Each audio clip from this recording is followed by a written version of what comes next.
दोस्तों, आज मैं आपको लेकर चलूंगा बॉलीवुड की एक ऐसी कहानी के सफर पर जो न सिर्फ इंडिया के पहले सुपर हीरो की जन्म कहानी है, बल्कि एक ऐसी सांस्कृतिक क्रांति है जो आज तक चर्चाओं में है। कोई मिल गया से शुरू हुआ सफर जिसमें एलियन जादू ने एक लड़के की जिंदगी बदल दी, और फिर क्रिश जिसने एक आम इंसान को एक सुपर हीरो बना दिया, और फिर क्रिश 3 जो एक कमर्शियल ब्लॉकबस्टर बनी पर अपने असली जड़ों से थोड़ा अलग हो गई। यह कहानी सिर्फ एक सुपर हीरो फ्रेंचाइजी की नहीं बल्कि एक सपने की है जो हर भारतीय के दिल में जगह बनाता है। तो चलिए शुरू करते हैं एक धमाकेदार यात्रा, एक ऐसी शुरुआत जिसने साइंस फिक्शन को भारतीय सिनेमा में एक नई पहचान दिलाई, जहां पर सिर्फ एक एलियन और एक मासूम इंसान की दोस्ती नहीं बल्कि एक सांस्कृतिक बदलाव की नींव रखी गई। 2003 में राकेश रोशन ने इस फिल्म के साथ वो किया जिसकी उम्मीद किसी ने नहीं की थी। कोई मिल गया सिर्फ एक प्रयोग नहीं था बल्कि बॉलीवुड में एक नए युग की शुरुआत थी। आर्थिक रोशन के लिए यह फिल्म न केवल एक पेशेवर चुनौती थी बल्कि उनके करियर के लिए एक महत्वपूर्ण मोड़ भी। फिल्म की कहानी के केंद्र में रोहित मेहरा था, जो मानसिक रूप से चुनौतीपूर्ण था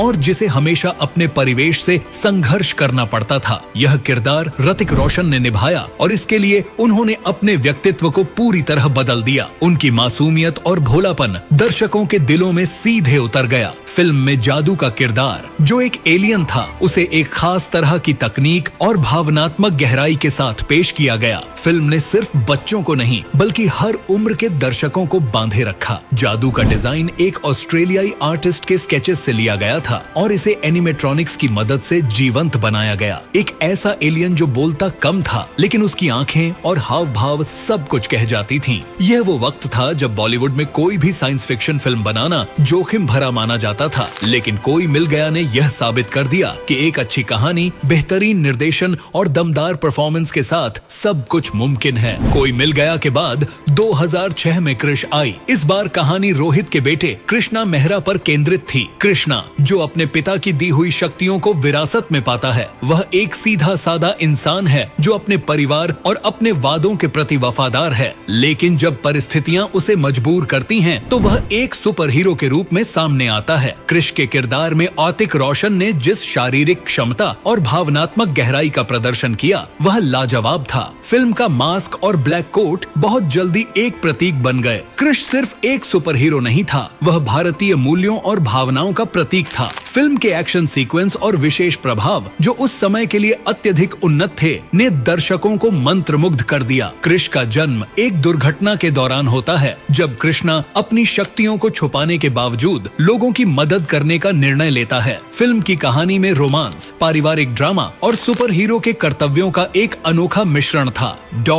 आर्य जो नसीरुद्दीन शाह द्वारा निभाया गया एक विलेन के रूप में यादगार था। उनका किरदार चालाकी और महत्वाकांक्षा का प्रतीक था जिसने क्रिश के सफर को और रोमांचक बना दिया। क्रिश की सफलता के बाद 2013 में क्रिश 3 रिलीज हुई। इस बार कहानी और भी जटिल थी, जिसमें डॉन काल जो विवेक ओबेरॉय ने निभाया एक विलेन के रूप में सामने आया। वह अपनी विकलांगता को दूर करने के लिए जेनेटिक एक्सपेरिमेंट करता है और एक खतरनाक वायरस बनाता है। फिल्म में म्यूटेंट्स और सुपर हीरो के बीच की लड़ाई को दिखाया गया जो अपने आप में भारतीय सिनेमा के लिए एक बड़ी छलांग थी। हालांकि फिल्म ने बॉक्स ऑफिस पर जबरदस्त सफलता हासिल की, लेकिन यह दर्शकों के दिलों में वो खास जगह नहीं बना पाई जो कोई मिल गया और क्रिश ने बनाई थी। डॉ काल का किरदार कहीं न कहीं हॉलीवुड के मशहूर विलन से प्रेरित लगा और फिल्म का CGI भी कुछ खास प्रभावशाली नहीं था, लेकिन इसके बावजूद फिल्म के एक्शन सीक्वेंस और ऋतिक के डबल रोल ने दर्शकों का मनोरंजन किया। अब बात करते हैं भविष्य की, क्रिश 4 की।